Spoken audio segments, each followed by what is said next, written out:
इस कहानी की शुरुआत होती है एक नीति मेहरा नाम की प्यारी सी लड़की से जो मुंबई शहर की रहने वाली थी। वह दिखने में बिल्कुल खूबसूरत थी, जिसे देखकर चांद भी शर्मा जाए।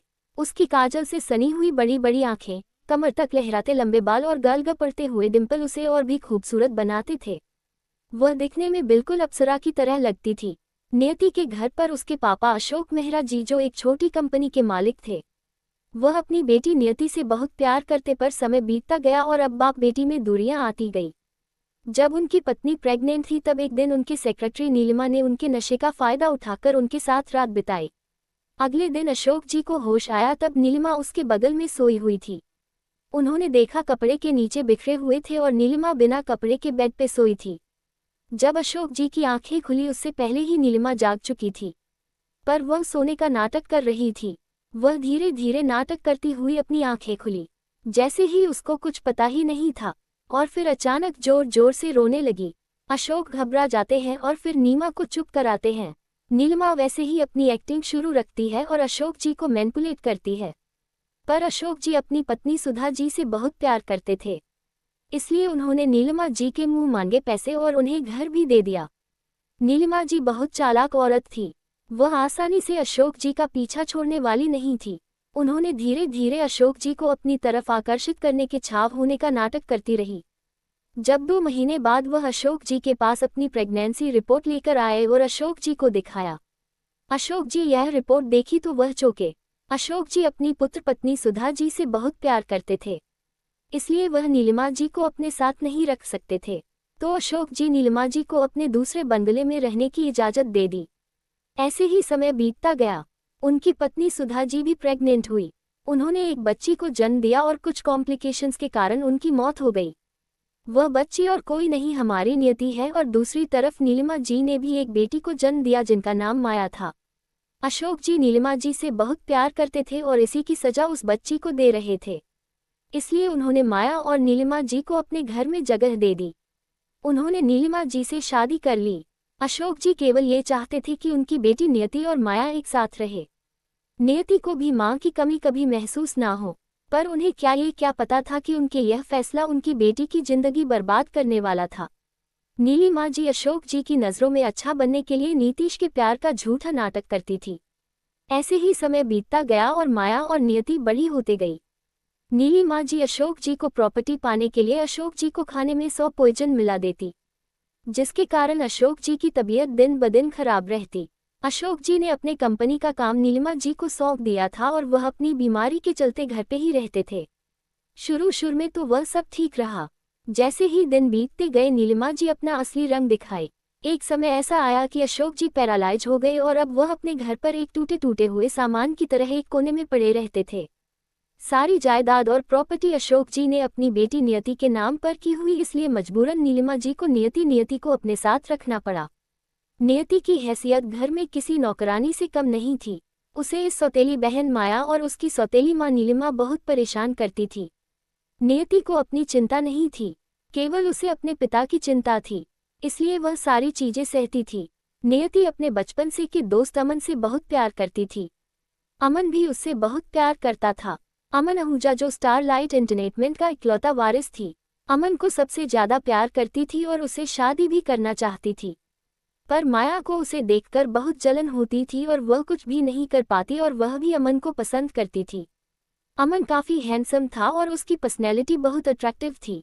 माया बहुत घमंडी लड़की थी और वह बात पे नियुक्ति को नीचा दिखाती थी, पर नियति उसको अपनी बहन मानकर सब भूल जाती थी। माया कुछ भी करके अमन को पाना चाहती थी। उसे एक मौका चाहिए था नियति और अमन को अलग करने का, और उसे वह मौका मिल भी गया। एक दिन नियति को अपने साथ ब्लू लाइट वार में ले गई। नियति वहां जाना तो नहीं चाहती थी, पर नीलिमा जी के डांट कर ऊपर माया के साथ चली गई। नियति जब भी बाहर जाती थी तब अमन के साथ ही जाती थी और अमन उसे प्रोटेक्ट करता था, पर अमन अपने बिजनेस के सिलसिले में लंदन गया हुआ था, इसलिए आज नियति अकेली थी। उसका फायदा उठाकर माया नियत चाल चली थी। अमन अगले दिन लंदन से वापस आकर नियति से शादी के लिए प्रपोज करने वाला था। नियति को शरपस देने वाला था, पर उसे क्या पता था कि माया उसके अरमानों पर पानी फिरने वाली है।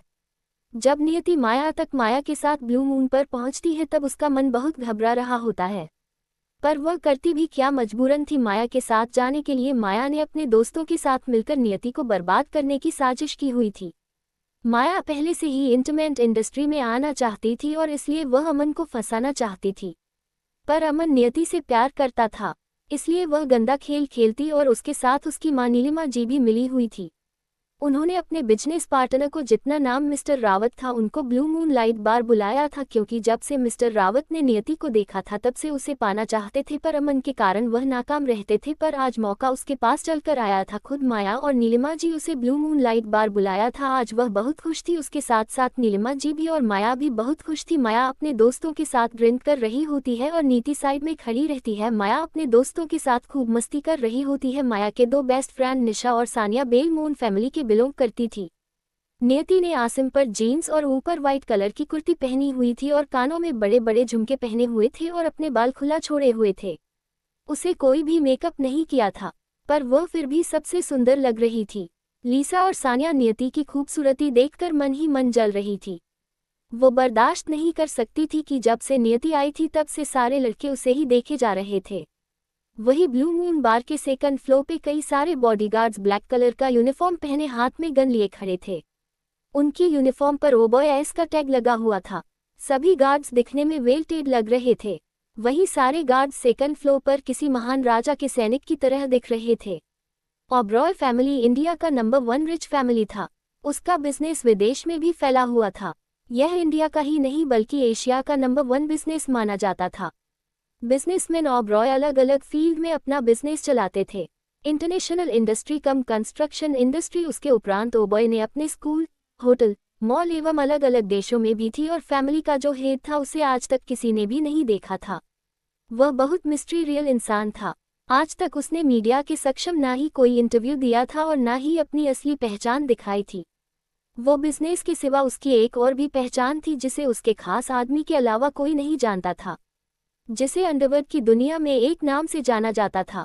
वही सेकंड फ्लोर पर एक आदमी अपने चेहरे पर मास्क लगाए सोफे पे किसी राजा की तरह बैठा था। उसने अपना एक पैर दूसरे पैर पर रखकर बैठा हुआ था। उसने ब्लू कलर के थ्री पीस सूट पहना हुआ था उसके आसपास का, और अब बहुत ही भयानक लग रहा था। फिर भी वह बहुत अट्रैक्टिव लग रहा था और उसे उसकी ब्लू आइज उसे औरों से अलग बनाती थी। मास्क होने के बावजूद भी बहुत अट्रैक्टिव पर्सनैलिटी का मालिक लग रहा था। वो अपने हाथ में अपना फ़ोन बार बार घुमाया जा रहा था। उसके सामने मिस्टर भाटिया, क्योंकि और मिस्टर ओबरॉय दोस्त के दोस्त वह बैठे हुए थे और उनके साथ उनकी बेटी नताशा बैठी हुई थी। उसने अपने चेहरे पर भर भर के मेकअप किया हुआ था। उसने काफ़ी रिवीलिंग ड्रेस पहनी हुई थी, जिससे उसके शरीर की सारी बनावटी खूबसूरती दिख रही थी। नताशा बहुत घमंडी और बिगड़े राजकुमारी थी जो अपने आगे किसी को भी कुछ नहीं मानती थी। वो बहुत गुस्सल किस्म की लड़की थी, पर आज जब उसे एक ही साथ बिजनेस डील करने का मौका मिला, वह कैसे पीछे हट सकती थी। उसने एक को शेड्यूल करने के लिए काफ़ी एफर्ट लगाए थे, पर सामने बैठा हुआ इंसान उसे एक नज़र भी नहीं देखा। वह केवल अपने दादाजी के कहने पर आज मिस्टर भाटिया से मिलने आया था। उसे मिस्टर भाटिया से कोई लेना देना भी नहीं था, पर वह अपने दादाजी से बहुत प्यार करता था, इसलिए उसके कहने पर वह मान गया। पर मिस्टर भाटिया और उनकी बेटी की हरकत उसे गुस्सा दिला रही थी। मिस्टर भाटिया को बार बार कहने पर भी उनके साथ ड्रिंक किया, क्योंकि वह दादाजी से को नाराज नहीं करना चाहते थे। बिजनेस मीटिंग तकरीबन आधा घंटा चला, जिसे एक के शिव बैठा हुआ था और उसका सारा काम उसका असिस्टेंट यश संभाले हुआ था, और उसके साथ उसका भरोसेमंद आदमी जो कि उसका बचपन का दोस्त था, जिसका नाम विक्रांत खुराना था, जो एक के साथ उसकी परछाई की तरह रहता था। और अंडरवर्ल्ड की दुनिया में एक का उसका राइट हैंड था पीके। वह ड्रिंक करने के बाद काफ़ी अजीब महसूस हो रहा था। वह मीटिंग पूरी करके अपनी रूम की तरफ बढ़ने लगा। उसे काफ़ी गर्मी लग रही थी। उसे दोनों ही समझ में आ गए। उसके ड्रिंक्स में ड्रग्स मिलाए गए। एक के साथ एक उसके सारे बॉडीगार्ड्स एक एक करके चले गए। एक ही वह ब्लू आइज अब हल्की हल्की अब लाल होने लगी थी। उसका अब चलता तो मिस्टर भाटिया और उसकी बेटी को जिंदा जमीन में काटता है। वह जल्दी से अपने असिस्टेंट यश को कुछ इंट्रोडक्शन देकर वहां से जाने के लिए कहता है, क्योंकि वह ऐसी हालत में अपने घर वापस नहीं जा सकता था, क्योंकि वह दादाजी को परेशानी में नहीं डालना चाहता था। वो अपने रूम में गया और सारे बॉडीगार्ड्स को बाहर रहने का प्रोडक्शन दिया। वही सारे बॉडीगार्ड्स जानते थे उसके बॉस कितना खतरनाक है। जिन लोगों ने एक के साथ एक वह सब किया था, एक के साथ उन्हें उनका बॉस छोड़ने वाला नहीं है। वह जानती थी वह शांति तूफान के आने के पहले की शांति। वहीं दूसरी तरफ नीचे माया को एक वेटर बुलाती है, उसके कान में कुछ कहती है और वेटर के सामने नोटों की गड्डी रख देती है और वहां से अपने दोस्तों के साथ डांस करने लगती है। वह लिसा और सानिया माया को देखकर कुछ इशारा करती है, जिसके बदले में माया एक कुठा मुस्कान देती है और अपनी एक आंख पिक कर देती है। वही वह बेटा नियति के पास आता है और एक जूस का गिलास उसकी तरफ बढ़ा देता है। वही नियति को भी बहुत प्यास लगी, इसलिए वह भी गिलास ले लेती है और अपने ऑटो से लगाकर पीने लगती है। वह देखकर फ्लो पे खड़ी माया की आंखों में चमक आ जाती है। वह नियति खाली ग्लास बैठक को देखकर वहां से थोड़ी देर खड़ी रहती है, पर उसे कुछ अलग सा महसूस होता। उसका मन बेचैन होने लगता है और ना जाने क्यों बार बार अमन की याद आ रही थी। उसे अजीब सी बेचैनी होने लगती है, तो वह बाथरूम की तरफ बढ़ने लगती है। उसके पास उसके आसपास बार बार पैर लड़खड़ा रहे थे और उसे अपने शरीर में जैसे कई सारी चींटियों के काट लिया ऐसा महसूस हो रहा था। उसने अपने शरीर में बहुत गर्मी लग रही थी, जैसे कि उसके शरीर किसी भट्टी की तरह तप रहा था। वही माया किसी को फोन करती है। वही नियति लड़खड़ाते हुए कदमों से कॉरिडोर में चली जाती है। वह आज पहली बार ऐसी जगह पे आई थी। वही जब वह अपना सर ऊपर करके देखती है तब उसकी आंखें लड़तेमा फैल जाते, डर के मारे, क्योंकि उसके सामने दो हट्टे उम्र के आदमी खड़े थे जो दिखने में किसी गुंडे की तरह लग रहे थे।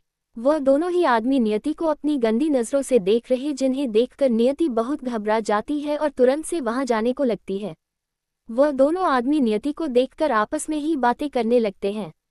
एक आदमी बोलता है, वह क्या माल है, आज यार तो बॉस की रात रंगीन होने वाली है। वही दूसरा आदमी बात करते हुए बोलता है, यार सही बॉस में बहुत कड़क माल सिलेक्ट किया नहीं थी।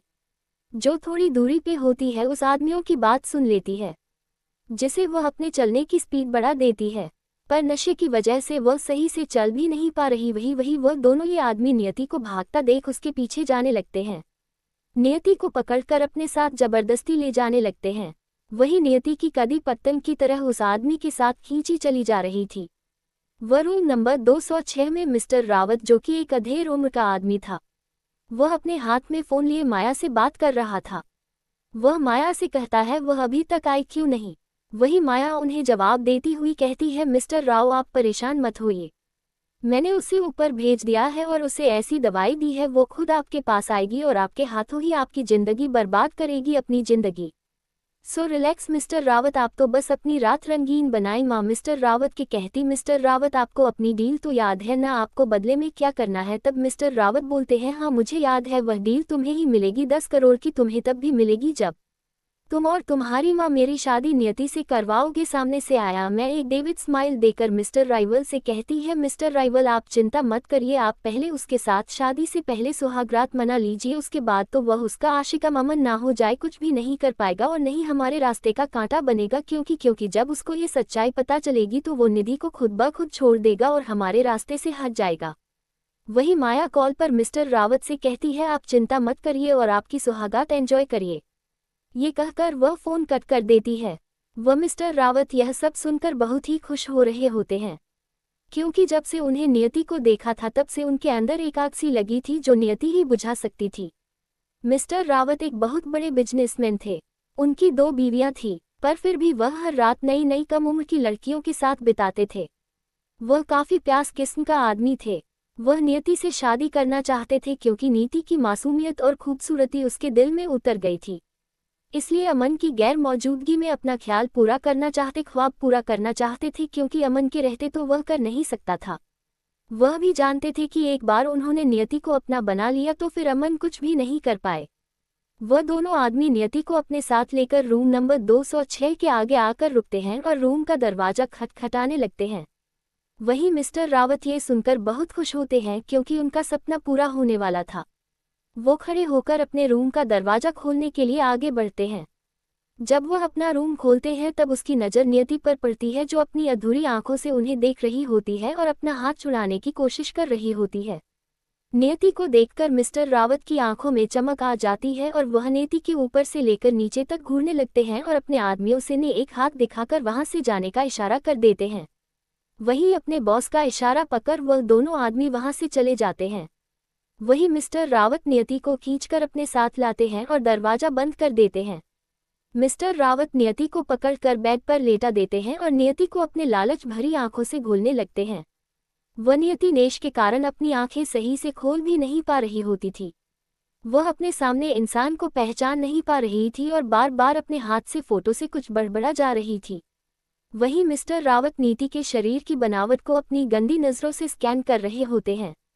मिस्टर रावत ने इस वक्त एक सफ़ेद कलर का वस्त्ररूम वाथवा पहना हुआ था और उसकी हाइट कम होने की वजह से वह किसी बैंगन की तरह लग रहे थे और उसमें भी उसका बड़ा सा पेट उन्हें और भी गंदा बना रहा था। मिस्टर राव धीरे धीरे कर अपने कदम पेट की तरह बढ़ाने लगे और इसी बीच उसकी नज़र ये थी कि एक बार भी नहीं हटी। वह नीति को एक धुंधली आकृति अपने सामने आए हुए देखते हैं। वह नशे के कारण कुछ साफ नहीं देख पाते। मिस्टर रावत अपने एक घुटने मोड़कर बैठ के नियति के सहाने बैठ जाते हैं और नियति को अपनी गंदी नज़रों से देख रहे होते हैं और वह धीरे धीरे करके अपने हाथ नियति के गालों पर सलाने लगती। वह नियति को उनका स्पर्श पाकर बहुत ही बुरी लग वाली फीलिंग आ रही थी। वह मिस्टर राव धीरे धीरे नियति के हाथों पर क्लबिंग गालों को अपने हाथ घुमाए जा रहे थे। थोड़ी ही देर में मिस्टर रावत अपना पद को खोल देते हैं और फिर नियति के ऊपर धीरे धीरे कर झुकने लगते हैं क्योंकि मिस्टर रावत नियति को देखकर अपने आप को कंट्रोल नहीं कर पा रहे थे। दोस्तों, स्टोरी कैसी लगी? स्टोरी अच्छी लगी हो तो प्लीज़ वीडियो को लाइक करें। चैनल पे नए हैं तो चैनल को सब्सक्राइब